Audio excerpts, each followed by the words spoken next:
জীবন হলো কষ্টের নাম।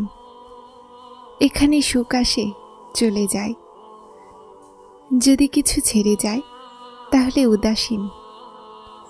নিশ্চয়ই তুমিও উদাস, চিন্তিত অথবা চিন্তায় ঘিরে আছো।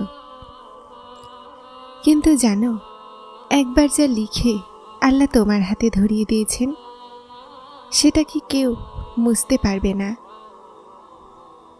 যে কথা কখনো বদলানো যাবে না সেটা হলো এটা, যে আসন্ন সময় তোমার জন্য আগে থেকে উত্তম হবে। তারপর যত কিছুই হোক, তোমার আল্লাহর ওপরে বিশ্বাস রাখতে হবে। তোমার মঞ্জিল নিশ্চয়ই খুব সুন্দর হতে চলেছে। আল্লাহ তাআলা কোরআনে কারিমে তোমাকে বলেন, আর নিশ্চয়ই আপনার পরবর্তী সময় পূর্ববর্তী সময়ের থেকে উত্তম হবে। জীবন যতই অন্ধকারে ভরে যাক, কতই সমস্যা এসে যাক না কেন, শুধু আপনার আল্লাহকে দেখতে হবে, শুধু আল্লাহর শুনতে হবে, আর শুধু আল্লাহর ওপরেই ভরসা রাখতে হবে, যে যিনি নিজে আপনার কাছে স্বস্তির ওয়াদা করেছেন, সেই রব সবার ওপরে দয়াময়। তাই যখন তুমি ক্লান্ত হতে লাগো, তো মনে করো যে আল্লাহ সবরকারীদের সাথে আছেন। এই রাস্তা যা তুমি বেছে নিয়েছ, এটা তুমি নয়, বরং আল্লাহ তোমার জন্য বেছে নিয়েছেন। আল্লাহ তাআলা কোরআনে কারিমে খুব সুন্দর কথা বর্ণনা করেছেন। বলে দাও আমার ওই বান্দাদেরকে যাদের পরিস্থিতি অসম্ভব লাগছে, আমি সর্ববিষয়ে সর্বশক্তিমান। ক্লান্ত হয়ে গেছ? আশার আলো আর একটু বাকি।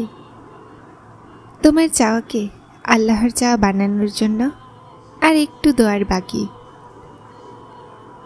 যেই পরীক্ষার জন্য আল্লাহ তোমাকে বেছে নিয়েছেন, সেটার এখনও পুরস্কার বাকি আছে। দোয়া চাইতে থাকো। ক্লান্ত হয়ে গেছ? শুধু আর একটু অপেক্ষার বাকি আছে তোমার চাওয়াকে আল্লাহর চাওয়া বানানোর জন্য। দোয়া চাইতে থাকো, ঠিক হয়ে যাবে সব কিছু। কেননা এখনও কষ্টের সাথে স্বস্তি বাকি আছে। গুণের মজেজা শীঘ্রই হবে। তুমি এভাবে নিরাশ এবং হতাশ হও না। আল্লাহ সব কিছু ভালো করবেন ইনশাআল্লাহ। যখন কষ্ট সহ্যের বাইরে চলে যাবে, তাহলে ভেবে নিও খুব নিকটে আছে আল্লাহর সাহায্য। যখন সহ্য করার ক্ষমতা একেবারে শেষ হয়ে যাবে, তাহলে জেনে নিও পুরস্কার পাওয়ার সময় এসে গেছে। আল্লাহ কোনো কাহিনী অসম্পূর্ণ রাখেন না, শুধু ধরন আলাদা হয়, কিন্তু তিনি প্রতিটা কাহিনীকে সম্পূর্ণ করেন। কোনো জায়গায় সবসময় খালি থাকে না। আল্লাহ এটাকে কোনো না কোনো উত্তম জিনিস দিয়ে পূরণ করে দেন। যখন কখনোই চিরজীবন কষ্ট দেয় না। আল্লাহ কোনো না কোনো প্রতিষেধকের মাধ্যমে সারিয়ে দেন। আমি এটা তো জানি না যে কখন পূরণ হবে, কিন্তু আমি এটা অবশ্যই জানি যে দোয়াগুলো রদ কখনোই হয় না। শয়তান অধিকাংশ সময় আমাদেরকে কোনো সফলতায় ও আশায় ফেলে খুশি হওয়া থেকে আটকায়, যেন আমরা আল্লাহর রহমতের ওপরে শুকরিয়া না করতে পারি। সে কখনো আমাদেরকে আল্লাহর নিকটবর্তী হতে দেয় না। সে সবসময় আমাদের কমতিকে বাড়িয়ে দেয়, যেন আমরা এটা অনুভব করি যে আমার তো কখনো কোনো দোয়া কবুলই হয়নি।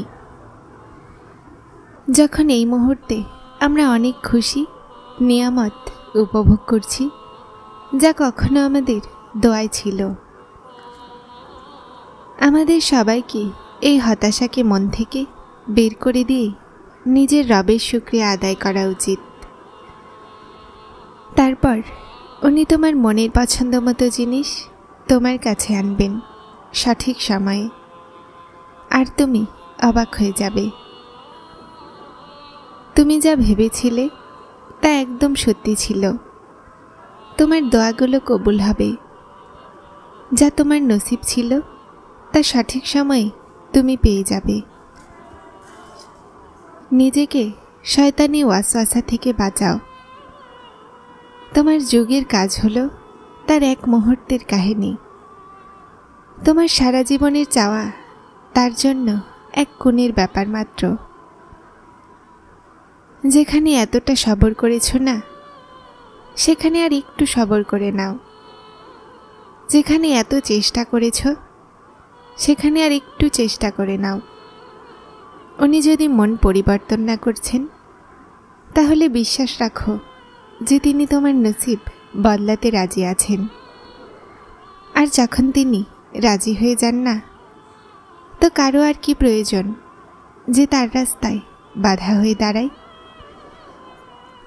চিন্তিত হয়েও না। সমস্ত পরীক্ষা তাদের জন্যই হয় যাদেরকে আল্লাহ পাক তার কোণের মাধ্যমে দিতে চান। আল্লাহর ওপরে ভরসা রাখো। এখন সবরের জামানা চলে গেছে। এখন ফল পাওয়ার সময়। এখন কথা আর্তনাদ করার নেই। এখন কবুলিয়তের সময়। এখন অশ্রুর হাসিতে বদলানোর সময়। অন্য কারো নয়, এখন এটা তোমার সময়। এইভাবে হেরে বসে কেন আছো? তুমি কি ভুলে গেছো যে ওই রব কোনো প্রাণীর ওপরেই তার সাধ্যাতীত বোঝা চাপান না। উনি তোমাকেও জলদি শান্তি দিবেন। এভাবে হতাশ হও না। এই দুনিয়া তো পরীক্ষা ক্ষেত্র, কিন্তু এই রবের রহমত নসিব হয়। তাই তুমি চিন্তিত হও না। সব কিছু ঠিক হয়ে যাবে। জানো আল্লাহ তোমাকে নিরুপায়ের মাকামে কেন আনেন? যেন তুমি আল্লাহর সামনে ঝুঁকতে পারো আর দৃঢ়ভাবে চাও। সবচেয়ে সুন্দর সম্পর্ক আর সংযোগ রব্বুল আলামিনের সাথে আছে, যার ওপর ভরসা কখনো হারতে দেয় না, যার ওপর তাওয়াক্কুল করলে কখনো দুঃখ দেয় না, যার ওপরে আশা রাখলে কখনো হতাশ হতে দেয় না, যার ওপরে বিশ্বাস কখনো খালি হাতে ফেরায় না, যার ওপরে ঈমান রাখলে কখনো পথভ্রষ্ট হতে দেয় না। যার রব তার সব। উনি নীরবতাও শুনে নেয়, কিন্তু তার প্রকাশ পছন্দ বান্দাদের। বান্দা বলে, হে আমার আল্লাহ, তো তিনি তার ডাক শোনেন। যখন বান্দা বলে, আপনি বড়ই রহিম, তো তার রহমত আরও বেড়ে যায়। যখন বান্দা বলে, আল্লাহ আমাকে মাফ করে দিন, তো তিনি মাফ করে দেন। আর যখন বান্দা কাকুতি মিনতি করে কিছু চায়, তো তিনি জলদি কবুল করে নেন। বিশ্বাস রাখো, সবর রাখো, সব কিছু ভালোই হবে। গুনাহতে জয় আছে, কিন্তু শান্তি নেই। গুনাহ করার সুযোগ না পাওয়াও আল্লাহর নিয়ামতের মধ্যে একটি। আমানত শুধু জিনিসেরই হয় না, আমানত গোপনীয়তার আছে। যদি কেউ তোমাকে তার মনের কথাগুলো বলে, তাহলে তার খেয়ানত কখনোই করো না। তোমার সমস্যা আকাশের মতো বড় হোক না কেন, যদি তোমার বিশ্বাস আল্লাহর ওপর থাকে, তো কেউই তোমাকে হারাতে পারবে না। জীবনে কিছু ভালো মানুষ এমনও আছে যারা ওয়াদা তো করে না, কিন্তু অনেক কিছু পালন করে। উত্তম ফয়সালা চাও, তো সব কিছু তোমার রবের উপরে ছেড়ে দাও। খুব সুন্দর হলো সেই ভাবনা যে অন্যদের জন্যে ভালো চিন্তা করে। আর খুব সুন্দর হলো সেই মানুষ যাকে আল্লাহ এমন ভাবনা দিয়েছেন।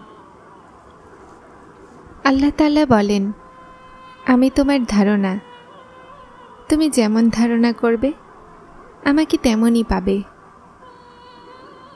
আল্লাহ দেরি তাদের জন্যই করেন যার চাওয়া তার খুব পছন্দ হয়ে যায়। যারা চ্যানেলটিতে নতুন এসেছেন তারা সাবস্ক্রাইব করে হেদায়েতের সাথে থাকুন। আসসালামু আলাইকুম।